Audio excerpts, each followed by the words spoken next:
The scent of sawdust was the only perfume James Peterson ever wore. It clung to his clothes, settled in the lines on his hands, and dusted the frayed photo of his daughter he kept tucked in his wallet. That scent meant work, and work meant survival. But survival wasn't enough anymore, not when his 7-year-old daughter, Lily, was fighting a battle inside her own tiny chest. A battle that required a war chest of funds he simply didn't have. Her heart, the very thing that flooded his own with love, was failing. A complex congenital defect, the doctors called it. A ticking clock, James called it. Every morning he'd watch her sleep, her small form so still beneath a faded unicorn comforter, and the quiet wheeze of her breath was a sound that hollowed him out. He'd kissed her forehead that morning, the skin soft and warm, and whispered the same promise he made every day. "I'll fix it, baby girl. Daddy will fix it." But the words felt like ash in his mouth. The carpentry jobs were drying up, and the stack of medical bills on his kitchen table was growing into a monument of his failure.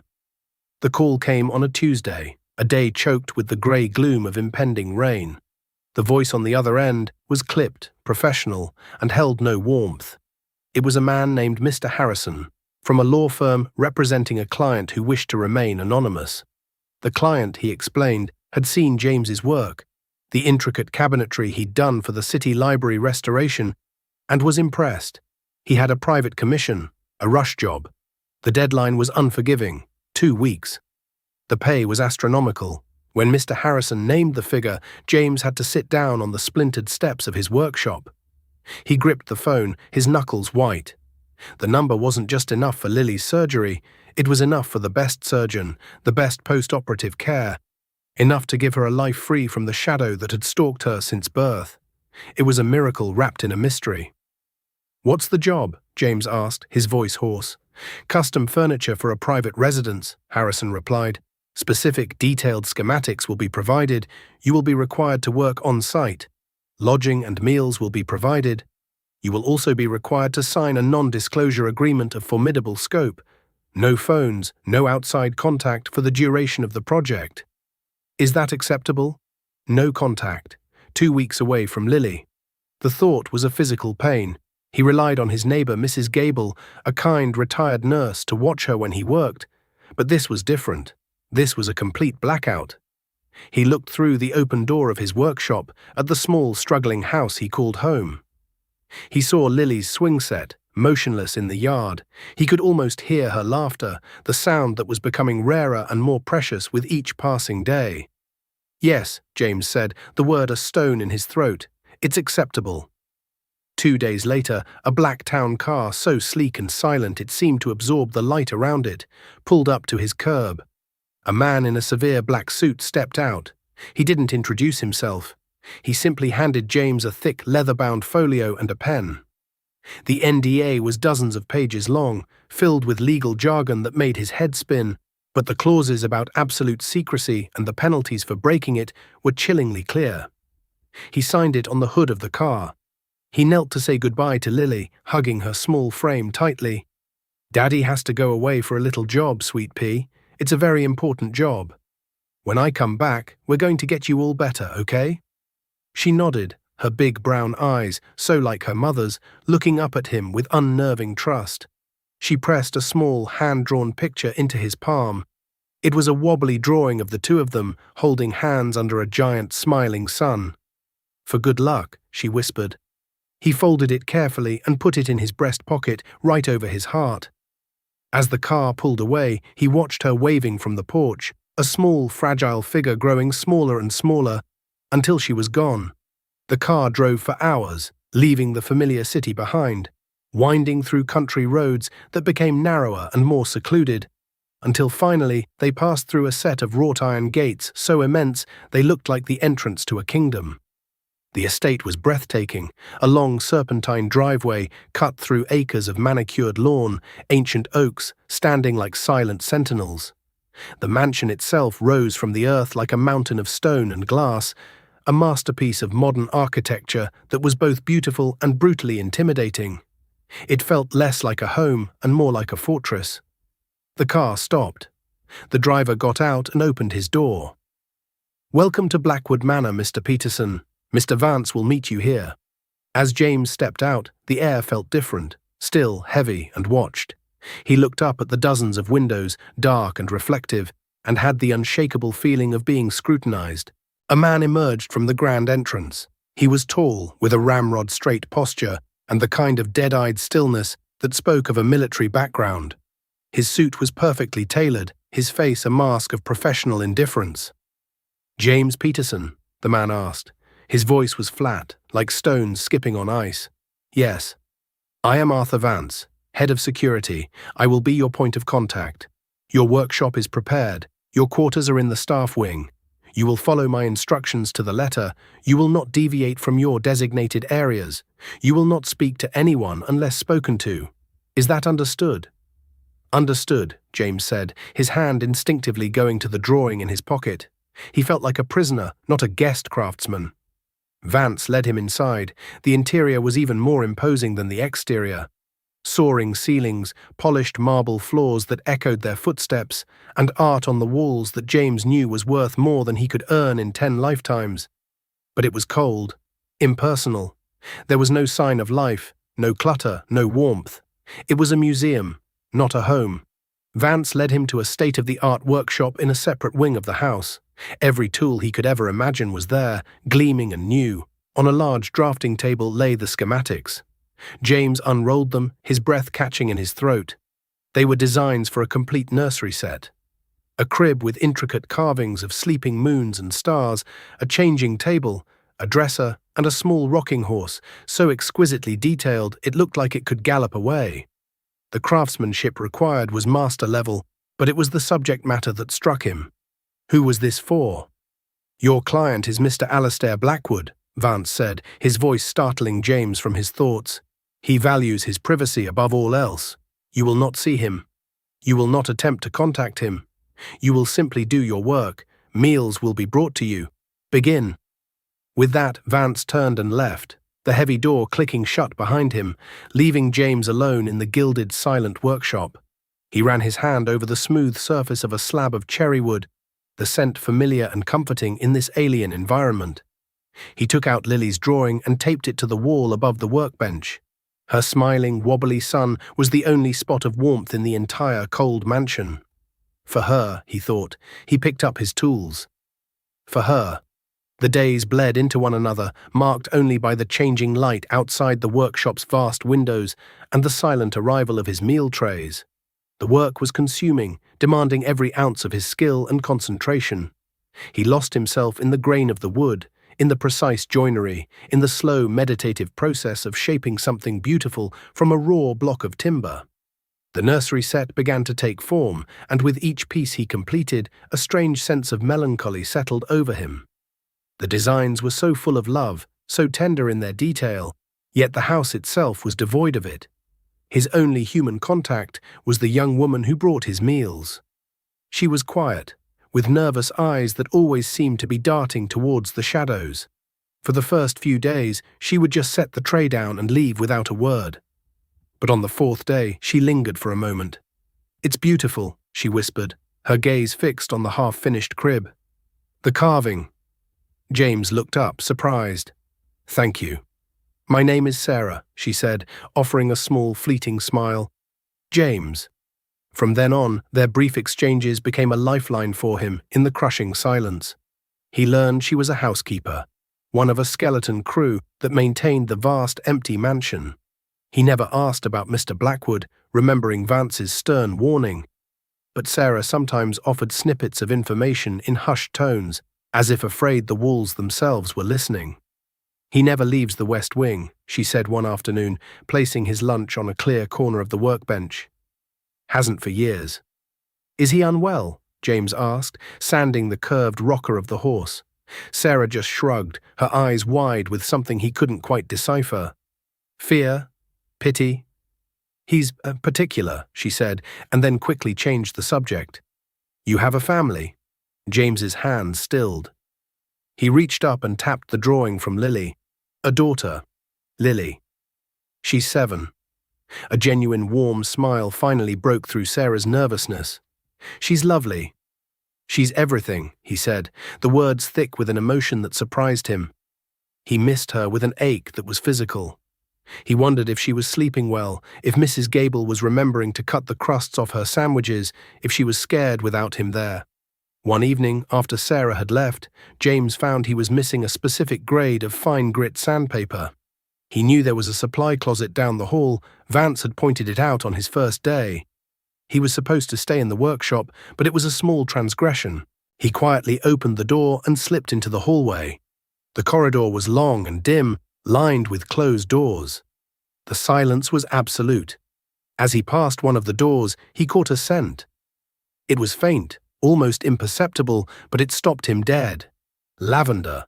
It was the scent of the soap they used for Lily's bath time, the scent he associated with her clean hair and sleepy goodnight hugs. It was so out of place in this sterile mansion that it felt like a hallucination. Curiosity, a dangerous, reckless thing, took hold of him.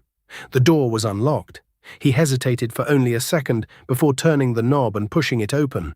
The room was a bedroom, clearly unused for a long time, covered in white dust cloths. But on a nightstand, next to a shrouded lamp, sat a single small bottle of lavender oil. Why was it here? He backed out of the room, his heart pounding. This was a mistake. He was breaking the rules. As he hurried towards the supply closet, he noticed another door, slightly ajar.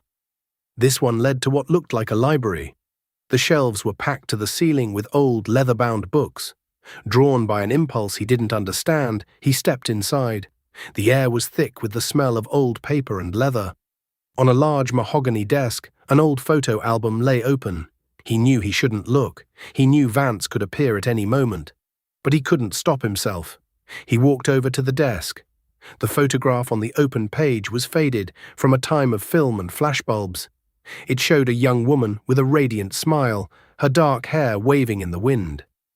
She was holding a baby wrapped in a pink blanket. James's blood ran cold, the world tilted on its axis. The woman in the photograph. It was impossible. It couldn't be. But it was. It was his late wife, Elena. He sank into the leather chair behind the desk, his legs suddenly unable to support him. He stared at the picture, his mind reeling. Eleanor, years before he'd met her. She looked younger, happier in a way he'd never seen, but it was unmistakably her. The same dark eyes, the same curve of her smile. He had met her when she was a waitress in a small-town diner hundreds of miles away. She'd always been vague about her past, saying she'd run away from a wealthy, controlling family who didn't approve of her choices. She had wanted a simple life, she'd said, a life with him. She had passed away 3 years ago, a sudden illness stealing her from him and Lily, and he had never thought to question the little she'd told him. Who was the baby? It couldn't be Lily, the timeline was wrong. This photo was at least a decade old, maybe more. He frantically flipped through the pages of the album. More pictures of Elena as a teenager, posing awkwardly with a stern-looking older man. Alistair Blackwood. The reclusive client. Elena's father. It was too much. The job, the secrecy, the strange nursery furniture, the lavender scent, and now this. This impossible photograph. This wasn't a random commission. It was a test, a trap. Something far more personal and dangerous was happening here. He heard a floorboard creak in the hallway. Panic seized him. He slammed the album shut, his hands shaking, and scrambled out of the library, pulling the door almost closed behind him. He flattened himself against the wall in the shadows, just as Arthur Vance rounded the far corner of the hall, doing his nightly rounds. Vance's footsteps were silent, predatory. He paused, his head cocked, as if sensing a disturbance in the air.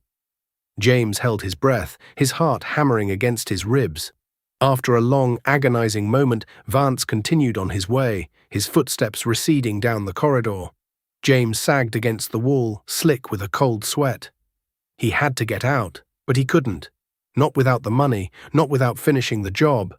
He was trapped. He stumbled back to the workshop, the image of his wife's smile burned into his mind. The beautiful nursery furniture he was building suddenly felt menacing, each piece a clue in a puzzle he was terrified to solve. The rocking horse sat in the center of the room, its carved eyes seeming to watch him, a silent wooden witness to a secret that was about to shatter his world. The next morning, when Sarah brought his breakfast, James couldn't hide his turmoil. His hands trembled as he took the tray, and he couldn't meet her eyes. "Are you all right, James?" she asked, her voice laced with genuine concern. "You look like you've seen a ghost." He looked up at her then, his expression desperate. "Sarah, I need to ask you something. It's important." He led her over to a corner of the workshop, away from the door, and spoke in a low whisper. "The family, Mr. Blackwood's family. Did he have a daughter?" Sarah's face went pale. She took a step back, her hands twisting in the fabric of her apron. "We're not supposed to talk about that. Mr. Vance." "Please," James insisted, his voice cracking. "Her name was Eleanor, wasn't it?" The color drained completely from Sarah's face. She looked at him with wide, terrified eyes. "How do you know that name?" she breathed. "She was my wife," James said, the words feeling unreal as he spoke them. Sarah gasped, her hand flying to her mouth. She stared at him, a torrent of emotions, shock, pity, fear, swirling in her gaze. "Oh, you poor man," she whispered. "You don't know. You have no idea what this place is." "Tell me," he pleaded. She shook her head, backing away towards the door. "I can't. It's not my story to tell. But you need to be careful, James. You need to finish your work and leave. Don't go looking for things. Some doors are kept locked for a reason."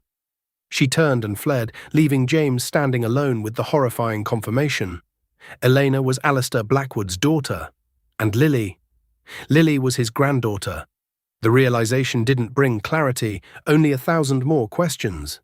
Why had Blackwood brought him here? Why the elaborate charade? Was this some cruel game? He looked at the nursery set, the pieces nearly complete. It wasn't just furniture, it was a replica, a shrine to a past Blackwood had lost. He was being made to build a ghost's nursery. The next few days were a blur of frenzied work and paranoia. Every shadow seemed to hold a threat, every creak of the old house sounded like Vance's approaching footsteps. James worked with a feverish intensity, his hands moving on autopilot while his mind raced, trying to piece everything together. He had to finish. That was his only way out. The final piece was the rocking horse. As he applied the last coat of varnish, his fingers traced the intricate carving of the mane. He had poured all his love for Lily into this work, and now it felt tainted, part of a web of secrets and sorrow he was tangled in. On the final day, with the project complete, he stood back and surveyed his work. The nursery set was perfect, a masterpiece of his craft. But seeing it all together in the sterile workshop sent a chill down his spine. It was a room for a child who would never play in it, commissioned by a man who had lost his own. He knew he should just pack his tools and wait for Vance to escort him out, take the money and run. But he couldn't. He couldn't leave without knowing why. Why him? Why now? He thought of Elena, of the secrets she had carried. He thought of Lily and the legacy of pain she might be inheriting without even knowing it. He deserved the truth. Elena deserved it. That night, he didn't sleep. He waited until the early hours of the morning, when the house was at its stillest. He took a deep breath, his heart pounding a frantic rhythm against his ribs, and slipped out of his room. He had to get to the West Wing. He had to face Alistair Blackwood. Navigating the mansion was like moving through a maze. He used the service corridors Sarah had once pointed out, narrow, dark passages that ran behind the grand rooms. He moved silently, a ghost in the machine. He could hear the faint hum of the security systems, see the tiny red lights of cameras blinking in the darkness. He knew he was taking an insane risk. He finally reached the West Wing. It was even more silent and oppressive than the rest of the mansion. A grand carved wooden door stood at the end of the hallway, guarded by 2 of Vance's men. They stood motionless, their faces impassive. There was no way past them. James backtracked, his mind racing. There had to be another way. He remembered the library, the scent of lavender. He found the room again and slipped inside. He looked for anything, any clue. Tucked away on a bottom shelf, he found a set of old architectural plans for the manor. He unrolled them on the desk. His eyes scanned the intricate drawings, tracing the lines and walls. And then he saw it. A dumbwaiter, an old one, likely sealed up, that connected the library's pantry to the private kitchenettes in the master suites of the West Wing. He found the panel in the small pantry hidden behind a set of shelves. It was stiff, but with some effort he managed to pry it open. The shaft was dark and smelled of dust and disuse. It was a tight fit, and the journey upwards was terrifying, his shoulders scraping against the grimy walls. He pulled himself up, level by level, until he estimated he was in the right place. He pushed against the panel on the other side. It opened into a small, dark kitchenette. He had made it. He stepped out into a lavishly decorated sitting room. An imposing door stood on the far side of the room. He could hear the faint, rhythmic beep of some kind of medical equipment from beyond it. That had to be Blackwood's room. He took a steadying breath, his hand on the doorknob. This was it. He pushed the door open and stepped inside. The room was not what he expected. It was a nursery, an exact replica of the one he had just built, but this one was old, the wood faded, the paint slightly chipped. It was a perfectly preserved room from decades ago, and in the center of it, a man sat in a high-backed chair, his back to the door, looking out a large window at the pre-dawn sky. "I was wondering when you'd finally make it here," a quiet, raspy voice said, without turning around. It was Alistair Blackwood. Before James could speak, the door he had just entered through was thrown open. Arthur Vance stood there, his face a mask of cold fury. Behind him were two other guards, their expressions grim. "Mr. Blackwood, my apologies." "The intruder," Vance began. "It's all right, Arthur," Blackwood said, still not turning. "Leave him." Vance's eyes narrowed. He looked from the still figure in the chair to James. "Sir, he breached multiple layers of security. He is in a restricted area. He is a threat." James's heart hammered in his chest. He had miscalculated badly. "I just wanted to talk to him," he said, his voice barely a whisper. "I needed answers." Vance ignored him. "We'll remove him, sir, immediately." The guards moved forward, their movements swift and professional. James put his hands up, but it was no use. One guard grabbed his left arm, twisting it painfully behind his back, while the other seized his right. They were brutally efficient, their grips like iron. "Wait," James yelled, struggling against them. "Just let me talk to him. You don't understand." They started to drag him out of the room, his boots scuffing on the polished floor. He fought back, a surge of adrenaline and desperation giving him strength. He was a carpenter. His body was hardened by years of physical labor. He twisted hard, breaking the grip on his right arm and swinging a wild elbow that connected with the side of one guard's head. The man grunted and stumbled back. It was a foolish, fleeting victory. Vance moved with a speed that was terrifying. He didn't throw a punch. He delivered a single, precise, debilitating strike to James's solar plexus. The air exploded from James's lungs in a silent scream. His legs gave out, and he crumpled to the floor, gasping like a fish on a dock. The second guard was on him in an instant, a knee pressed hard into his spine, yanking his arms back into an agonizing position. "I warned you, Mr. Peterson," Vance said, his voice dangerously calm as he loomed over him. "You should have listened." They hauled him to his feet, his head spinning, black spots dancing in his vision. They dragged him from the nursery, through the sitting room, and down the long, opulent hallway. He was dizzy, disoriented, the pain in his chest a roaring fire. He had failed. He had blown his one chance. Now he'd be thrown out with nothing, Lily's future turning to dust because of his own reckless need for answers. "Take him to my study," Blackwood's voice echoed from the nursery, stronger now, commanding. "I will deal with him there." Vance nodded curtly. They changed direction, dragging the half-conscious James towards another part of the wing. They reached a pair of massive oak doors. Vance shoved one open with unnecessary force. "Get in," he snarled, pushing James forward. James stumbled into the room, falling to his knees on a plush Persian rug. The study was vast and dark, dominated by a desk the size of a small car. Floor-to-ceiling windows made up the far wall, currently showing nothing but the inky blackness of the night. "My employer is a very powerful man," Vance said, his voice dripping with menace as he and the other guards stepped into the room, flanking the doorway. "He does not tolerate trespassers. He does not tolerate threats. He wanted me to show you exactly what happens when someone gets too close, when they break the rules of this house." Vance walked over to a control panel on the wall and pressed a button. With a low hum, the armored shutters covering the vast windows began to retract, revealing the sprawling estate grounds below, bathed in soft security lighting. "Watch closely, Mr. Peterson," Vance said with a cold smile. But as the final shutter slid away, it wasn't just the manicured lawns that were revealed. The night lit up. From the tree line, from the rooftops of the outbuildings, from hidden positions all across the grounds, dozens of tiny piercing red dots appeared. They sliced through the darkness, converging on the room. 1, 2, then 10, 20, 50 of them. A swarm of crimson fireflies, all painting the interior of the study. James's blood froze. He was a dead man. They were sniper lasers.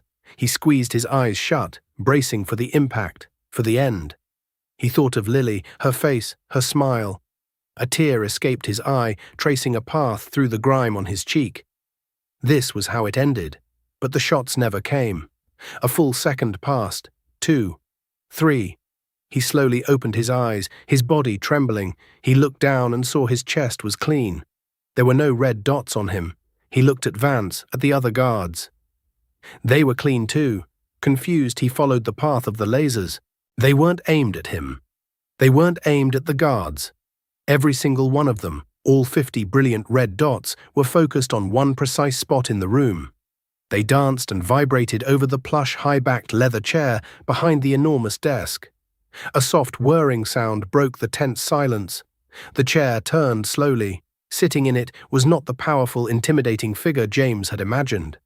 It was a frail, elderly man, wrapped in a cashmere blanket, his body thin and fragile in the confines of a state-of-the-art wheelchair.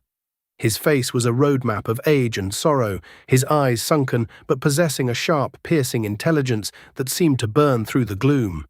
It was Alistair Blackwood, and he was the target. "Thank you, Arthur," Blackwood said, his voice frail but steady. "That will be all. You may leave us." Vance stared, his professional mask cracking for the first time. "Sir, the threat level is the same as it was yesterday and the same as it will be tomorrow." Blackwood cut him off, his gaze never leaving James. "This is a private matter now. Leave." Vance hesitated, his jaw tight with insubordination, but the old man's authority was absolute. With a look of profound frustration, he gave a curt nod. He and the other guards backed out of the room, closing the heavy oak doors behind them, leaving James alone on the floor with the old man in the crosshairs of an unseen army. "Please get up, Mr. Peterson," Blackwood said, his voice softer now. "There's no need for formalities." James slowly, painfully, pushed himself to his feet, his ribs aching from the blow. He couldn't take his eyes off the dozens of laser sights painting a target on the old man's chest. "What is this? Who are they?" "Business rivals, old enemies. The vultures who have been circling for years," Blackwood said with a sigh, a flicker of weariness crossing his face. "They think that by pinning me in my own home, they can break me. They are mistaken. This house is my fortress. It is also, as you can see, my prison." He gestured to a chair opposite his desk. "Sit." James cautiously did as he was told, perching on the edge of the fine leather seat. He was still trying to process the impossible situation. The attack, the snipers, the frail man who was supposed to be a titan of industry. "You have my daughter's eyes," Blackwood said, his voice thick with a sudden raw emotion. "When I saw your photograph, in the file my investigators compiled, it was the first thing I noticed. And your daughter, Lily. She has her mother's smile." James flinched. "Your investigators?" "Of course," Blackwood said, as if it were the most obvious thing in the world. "When my Eleanor ran away all those years ago, I never stopped looking for her. I hired the best people in the world. But she was clever. She wanted to disappear, and she did. She changed her name, moved from town to town. It took them years, too many years. By the time they finally found her, it was too late. The report landed on my desk 3 months ago. It detailed her quiet life, her marriage to a good, honest carpenter, her death, and her child. A wave of grief and anger washed over James. This man, with all his power and money, had been a ghost in their lives all along. Why didn't you just come to us? Why this game? The furniture, the secrecy. "It was not a game," Blackwood said, his voice sharp. "It was a test. I needed to know what kind of man my daughter had married. The kind of man who was raising my only grandchild. My investigators told me you were drowning in debt. that you were desperate. I wanted to see what you would do when faced with a fortune. Would you cut corners? Would you be corrupted by the money, or would you pour your heart into your work, even for an anonymous, demanding client? He gestured vaguely in the direction of the workshop. You built a nursery for a ghost, Mr. Peterson, and you built it with more love and care than most men build things for their own living children. You passed the test. James stared at him, dumbfounded. All of it, the pressure, the isolation, had been an elaborate character interview. And what if I had failed? Then I would have paid you handsomely, and you never would have heard from me again, Blackwood said simply. An anonymous trust would have been set up to provide for Lily's medical needs, and she would have grown up never knowing her grandfather was a monster. Are you? James asked, the question blunt. Blackwood looked down at his frail hands resting on the blanket. My daughter certainly thought so. I was protective, controlling. I loved her, but I smothered her with that love. I wanted to keep her safe from the world, from men who would only want her for my name, for my money. In the end, I was the very thing she needed to be saved from. I built these walls to keep my enemies out, but I trapped her inside with me. So she ran, and I have spent 17 years regretting it. He looked up, his eyes locking with James's. The laser dots still danced on his chest, a constant deadly reminder of the world he had created. Lily has the same heart condition my wife, Elena's grandmother, had, Blackwood stated, a genetic flaw passed down. The surgery she needs is highly specialized, prohibitively expensive. But I can provide it. I can fly in the best surgeon in the world, Dr. Aris Thorne from Zurich. I can give her the kind of care that money, and only money, can buy.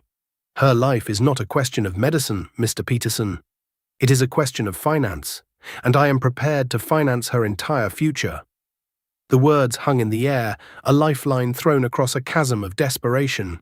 Everything James had been praying for, fighting for, was being offered to him on a silver platter. Lily's life, her health, her future. What's the catch? James asked, his voice low. He knew there was always a catch. Alistair Blackwood leaned forward slightly in his wheelchair, the red dots converging into a single, ominous blotch on his heart.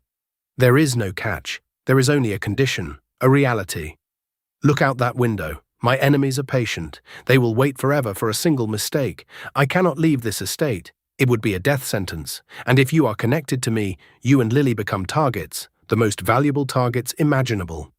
The weight of his words settled on James, cold and heavy as a tombstone. Therefore, Blackwood continued, his voice leaving no room for negotiation, the condition is this. I will pay for everything. Lily will want for nothing for the rest of her life. She will be my sole heir. But you and she must move here, into this house. You will live here at Blackwood Manor with me. James stared at him, the offer echoing in the silent room.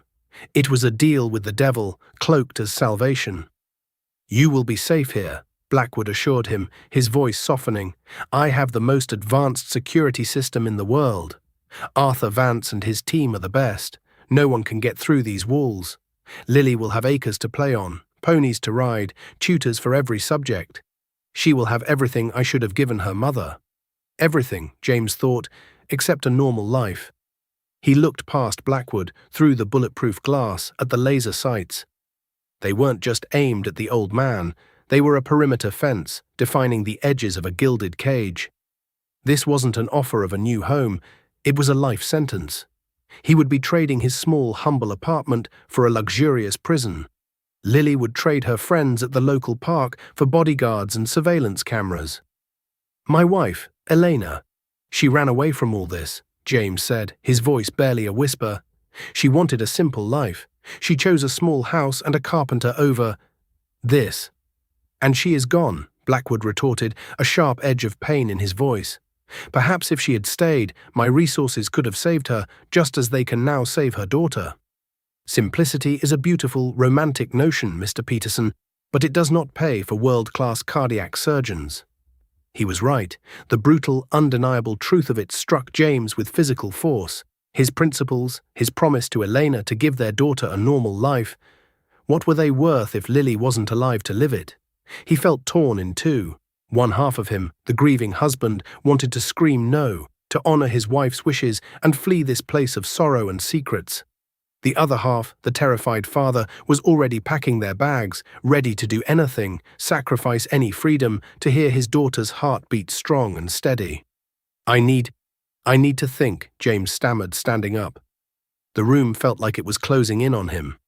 Take your time, Blackwood said, leaning back in his chair. But remember that your daughter's clock is ticking much faster than yours. Vance appeared at the door as if summoned, his expression unreadable. He escorted James not to his temporary quarters, but to a lavish guest suite that was larger than his entire apartment. The bed was turned down, and a tray with food and a decanter of water sat on a table.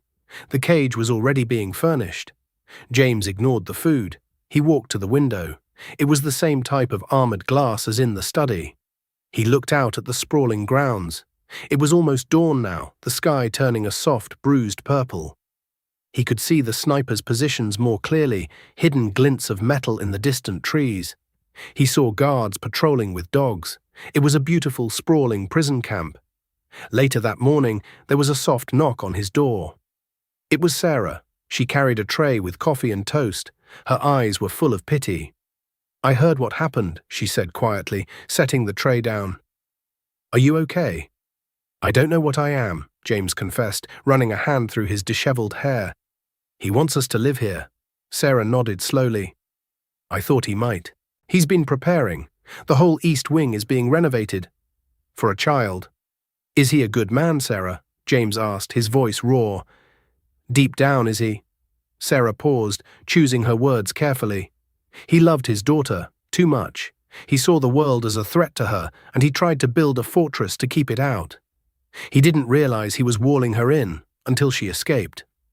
Now he has a second chance, a chance to do it right. But I don't know if he knows how. She looked at James, her expression earnest. He needs someone to teach him. He needs someone to remind him what Elena was trying to find. Freedom. She left him alone with his thoughts and the lukewarm coffee.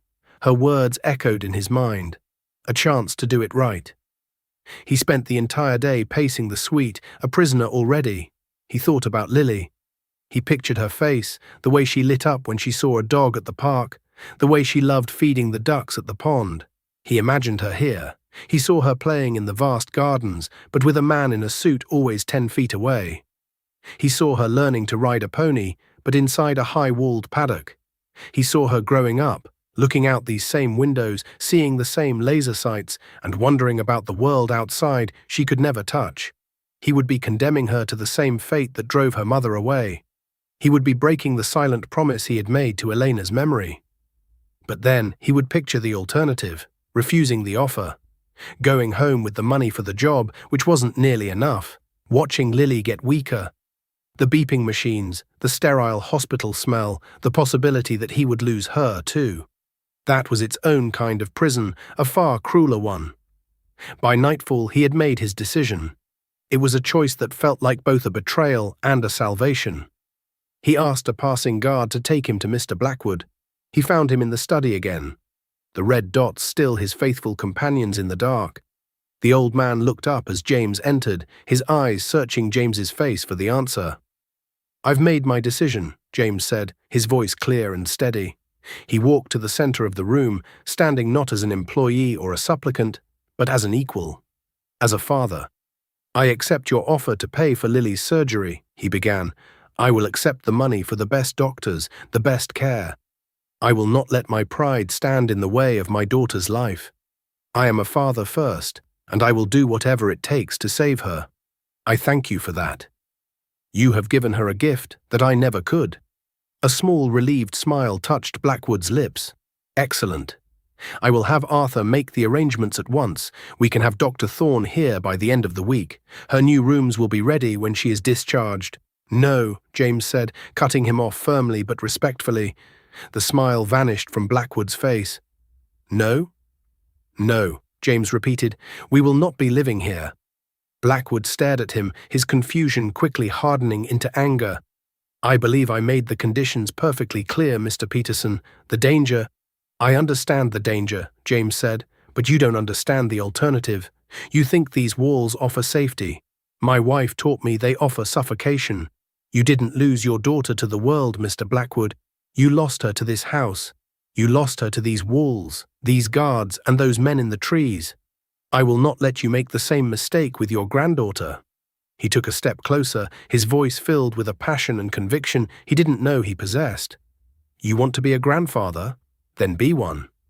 But you have to come to us. You want to see Lily ride a pony? Then find a way to take her to a public stable. You want to see her play in a park? Then deal with the threats you've created so you can walk outside your own front door." He pointed towards the windows, towards the dancing red lights. "Your enemies have already put you in a prison. Don't put my daughter in it with you. You have all the money and power in the world. Use it to solve your problems, not just hide from them. Make peace, go to war, vanish. I don't care. But dismantle this cage. That is the only way you will ever truly be a part of her life." A profound silence filled the room, broken only by the faint hum of the air circulation. Alistair Blackwood stared at James, his expression unreadable. He looked old, tired, and for the first time, truly alone. The laser sights on his chest seemed to mock his power, highlighting his impotence. "You are asking for the impossible," Blackwood whispered, his voice raspy. "I'm a carpenter who was just asked to build a nursery for a ghost," James replied, "and you're a man who can afford to buy the impossible. You have my number. When Lily is well, and when you are a free man who can take his granddaughter for an ice cream cone without a dozen bodyguards, you call us." With that, James Peterson turned his back on the billionaire, on the fortune, on the prison.